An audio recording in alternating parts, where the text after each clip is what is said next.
வணக்கம். இதில் வந்துட்டு டிகார் சித்திர பாடல்கள் வந்து பார்த்துட்ருக்கோம் இல்லையா. அதில் போகம் போம், போக்கியம் போம், அப்புறம் போசனம் போம், புண்மை போம், அப்புறம் மோகம் போம், மூர்க்கம் போம், மோசம் போம், தாகம் போம். வேத முதல் ஆகமங்கள் மேலானதென்று பல்கால் ஓது பிரமத்து உற்றக்கால். சரிங்களா? அப்போது நம்ம இந்த வேத முதலாக சொல்லக்கூடிய இந்த ஆகமங்கள்லாம் சொல்லக்கூடிய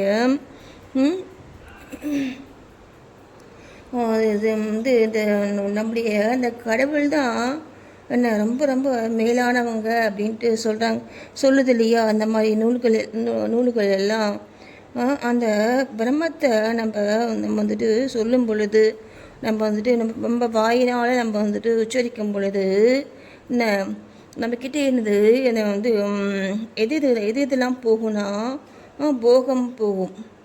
சில போகம்னா வந்துட்டு என்ன, இந்த சுகபோகம்னு சொல்கிறாங்க இல்லையா.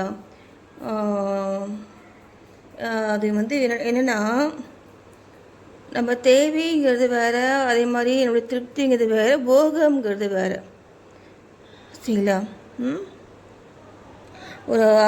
ஒரு அபரிமிதமான ஒன்றுத்துக்கு பேர் தான் வந்துட்டு போகம்.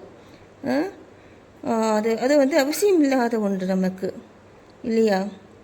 அப்புறம் போக்கியம் போ என்ன, இது எல்லாமே பார்த்தீங்கன்னா அந்த இந்த சொத்து பத்துக்கள், அதே மாதிரி இந்த சொந்த பந்தங்கள், அதுக்குள்ளே ஒன்று வந்து இருக்கக்கூடிய இந்த பற்றுக்கள். சரிங்களா? அதே மாதிரி போசம்னா நம்முடைய வந்து இந்த சாப்பாடு மேலே உள்ள ஒரு ஆசை. என்னென்னா மோகம் போகும், மூர்க்கம் போகும். அதே மாதிரி மோசம், நமக்கு அந்த ஏமாறுறது இதெல்லாம் போயிடும். அதே மாதிரி எந்த ஒரு இது மேலேயும் உள்ள ஒரு தாகம் போயிடும். சரிங்களா? அப்போது நம்ம மனதில் தேவைகளே இருக்காதுன்னு சொல்கிறாங்க. சரிங்களா? தேவைகளே எதுவும் இருக்காது உங்களுக்கு. ஏன்னா எல்லாமே உங்களுக்கு வந்து கிடைச்சிருக்கும் உங்களுக்கு. சரியா? மனம் வந்து போதும்ன்ட்டு வந்து ஒரு நினைக்கக்கூடிய ஒரு தன்மை வந்து இது நமக்கு வந்து உண்டாகும். சரிங்களா? அதான் நம்முடைய மனம் வந்துட்டு அடங்குன்னு சொல்கிறாங்க. அதுக்கு தான் வந்து பார்த்திங்கன்னா அந்த பிரம்மத்தை நம்ம வாயினால் நம்ம சொல்லணும். சரிங்களா? அந்த இறை நாமத்தை நம்ம வாயினால் நம்ம சொல்லும் பொழுது என்ன, இப்போது நமக்கு உண்டானது அப்படின்ட்டு நம்ம சொல்கிறோம் பார்த்தீங்களா.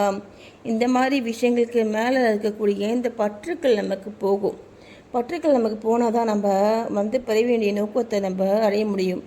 சரிங்களா? அந்த பற்றுக்கள் வந்துட்டு உங்களுக்கு இந்த பாபாவை நீங்கள் வணங்கும் பொழுது அவர் வந்துட்டு என்ன செய்வார்னா, ஆரம்பத்தில் நீங்கள் வந்து வணங்குறீங்கன்னா அவர் நீங்கள் கேட்டது எல்லாம் கொடுத்துட்டே இருப்பார். சில நிறைய காசு, அது மாதிரி நிறைய வந்துட்டு வந்து ஒரு செல்வம் இதெல்லாம் வந்து கொடுத்துட்டே இருப்பார். என்ன அதே மேலே நீங்கள் வந்துட்டு திடீர்னு வந்து ஒரு சோதனை மாதிரி வந்து ஒரு கட்டம் வந்துட்டு வரும். சரிங்களா? திடீர்னு வந்து அந்த ஒரு உண்மையானது எது அப்படிங்கிறது எது அப்படின்ட்டு நம்ம வந்து புரிய வைப்பார்.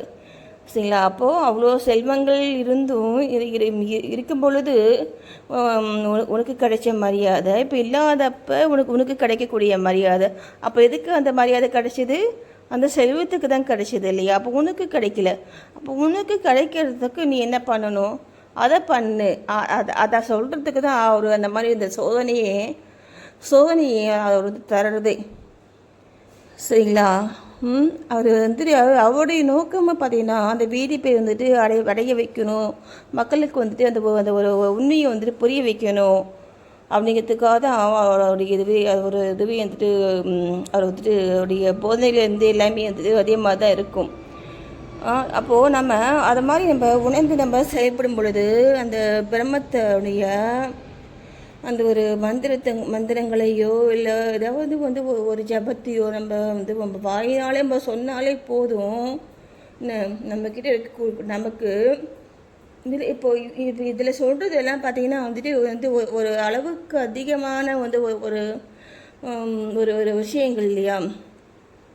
இவ்வளோ பற்றுக்கள் நம்மகிட்ட வந்துட்டு இப்போ இந்த விஷயம் மேலே அளவுக்கு அதிகமான பற்றுக்கள் வந்துட்டு இருக்கும் பொழுது நம்முடைய நடத்தை வந்துட்டு சரியாக வந்துட்டு இருக்காது இல்லைங்களா. அப்போது நமக்கு கர்மாக்கள் வந்து சேரும். கர்மாக்கள் சேரும் பொழுது நம்ம பிறவி வந்து முடிக்கிறதுங்கிறது நடக்காத விஷயமா இருக்கும் இல்லைங்களா. அப்போது இதெல்லாம் போயிடும். இந்த மாதிரி விஷயங்களில் இருக்கக்கூடிய பற்றுக்கள் போயிடும் சரிங்களா. இதெல்லாம் போகும்னா இப்போ நம்மகிட்ட இருக்கக்கூடிய செல்வம்லாம் போகும் அந்த மாதிரி கிடையாது. இது மேலே நமக்கு இப்போ இந்த ஒரு பிடிப்பு இருக்காது. பிடிப்பு இல்லைன்னா உனக்கு வந்து நீ கேட்கறது எல்லாம் இதெல்லாம் வந்துட்டு உனக்கு தேவைக்கு அதிகமாக சேர்த்துக்கிட்டே இருக்கும் சரி. அப்போ செல்வத்தை வந்து இருக்கக்கூடிய வந்துட்டு ஒரே வழி வந்துட்டு என்னன்னு தெரியுங்களா, நீங்கள் அந்த செல்வத்து மேலே வந்து நீங்கள் வந்து இது வந்து ஒரு பற்று ஒரு பிடிப்பு நீங்கள் வந்து வைக்கக்கூடாது சரிங்களா. காசு காசு காசு காசு நீங்கள் போனீங்கன்னா அது காசு வராது. நீங்கள் என்ன செய்யணும் அப்படின்னா அதுக்கு பதிலாக நீங்கள் உங்களுடைய நடத்திய அந்த காசு சம்பாதிக்கிறதுக்கான வழி இருக்கு இல்லையா, அது பார்த்துருக்கு இல்லையா, அந்த அந்த வழியை தேடி அந்த செயலை நீங்கள் வந்துட்டு இறங்கணும் சரிங்களா. அந்த செயல் நீங்கள் செய்யும் பொழுது காசு தன்னால் வரும் சரிங்களா. காசு தன்னால் வரும். அது எவ்வளோ காசு வந்தாலுமே நீங்கள் அதை வந்து உங்கள் மைண்டுக்குள்ளே இங்கே கொண்டு போயிட்டு அப்படியே நீங்கள் வந்து ஒரு இதுவாக ஆகக்கூடாது சரிங்களா. ஓகே கரெக்டு, ஓகே நல்லது அப்படின்ட்டு ஒரு தெளிவு வந்துட்டு நம்மகிட்ட இருக்கணும். அப்போ தான் அது காசு வந்துகிட்டே இருக்கும் நம்மக்கிட்ட. இதுதாங்க வந்துட்டு அந்த பணத்தை வந்துட்டு இருக்கக்கூடிய ஒரு ஒரு மிகப்பெரிய வந்துட்டு ஒரு ரகசியம் இது சரிங்களா. நம்ம எது ஒன்றுமே சரி நம்ம வேணும் ரொம்ப நம்ம ஆசைப்பட்டு நம்ம வந்து செய்யும் பொழுது அது வந்துட்டு அது இந்த பண விஷயங்களில் நமக்கு அதை வந்து இதுவாக இருக்காது சரிங்களா. இப்போ கடலில் வந்து எந்த ஒரு பிரச்சனையாக இருந்தாலும் சரி அதிகமான பணம் தேவை அப்படின்ட்டு நினைக்கிறவங்களுக்கு இப்போ இவர் சொல்லிக்க பாருங்கள். இந்த வழி வந்து இதுதான் வந்து நிலையான வழி. நிலையாக வந்த செல்வம் அப்போ தான் நம்மளை விட்டு போகாமல் இருக்கும் சரியா. செல்வம்ங்கிற பேர் வந்துட்டு செல்வம் அது வந்து போய்கிட்டே இருக்கும். அது இப்போ வந்த செல்வமும் நிலையாக நம்மகிட்ட தங்கணும் அப்படின்னா நம்ம அவர் சொல்கிற பார்த்தீங்களா, இது மாதிரிலாம் பற்று வைக்காதன்னு சொல்கிற பார்த்தீங்களா. இந்த மாதிரி இப்போ பற்று இல்லாமல் இருக்கும் பொழுது வந்ததெல்லாம் நம்மகிட்ட இருக்கும் சரிங்களா. நன்றி.